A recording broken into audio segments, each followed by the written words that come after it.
একটি ভিডিও সামাজিক যোগাযোগ মাধ্যম ফেসবুকে ভাইরাল হয়েছে, যেখানে দেখা যায় একজন ব্যক্তি কবির বিন সামাদকে অশ্রাব্য ভাষায় গালিগালাজ করছেন। আর এই ঘটনাটি ঘটেছে সাতক্ষীরায় একটি মাহফিলে। আর যিনি গালাগালি করছেন তিনি হচ্ছেন সে জায়গারই একজন চেয়ারম্যান। একদম বাস্ত করে দেবো সব, একদম বাস্ত করে দেবো সব একদম। তার নাম আব্দুর রৌফ।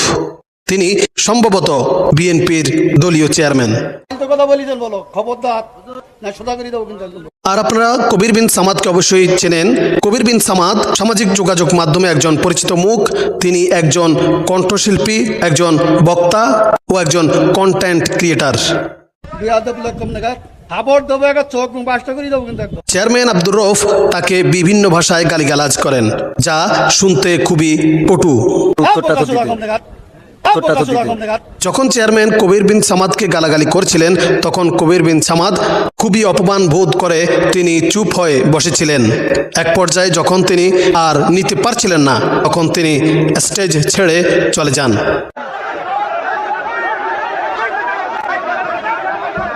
এই ভিডিও ভাইরাল হওয়ার পর অনেক আলেম ওলামা তার প্রতিবাদ জানিয়েছেন এবং চেয়ারম্যানের শাস্তি দাবি করেছেন।